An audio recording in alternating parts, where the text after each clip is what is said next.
எல்லாருக்கும் வணக்கம். இது சோஷியல் ட்ரெண்ட் தமிழ். இன்னைக்கு அரசியல் வட்டாரத்துல ரொம்பவே பரபரப்பா பேசப்படுற ஒரு முக்கியமான விஷயத்தை பத்தி தான் பார்க்க போறோம். குறிப்பாக தைலாபுரம் தோட்டத்திலிருந்து வர்ற தகவல்கள் எல்லாமே ரொம்பவே எதிர்பார்ப்பை கிளப்பிருக்குன்னே சொல்லலாம்.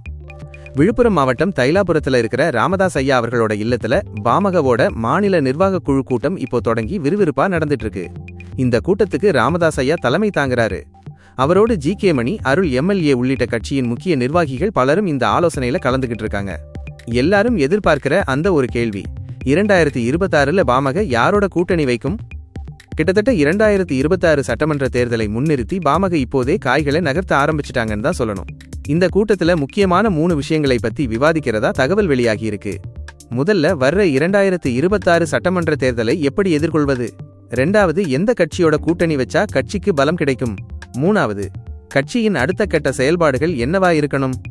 ஒரு பக்கம் சாதிவாரி கணக்கெடுப்பு நடத்தணும்னு வலியுறுத்தி அன்புமணி ராமதாஸ் அவர்கள் இன்னைக்கு போராட்டத்துல இறங்கியிருக்காரு. அதே நேரத்துல இங்க தைலாபுரத்துல ராமதாஸ் ஐயா தலைமையில் நடக்கிற இந்த திடீர் நிர்வாக குழு கூட்டம் தமிழக அரசியல்ல ஒரு பெரிய திருப்பு முனையை ஏற்படுத்தும்னு எதிர்பார்க்கப்படுது.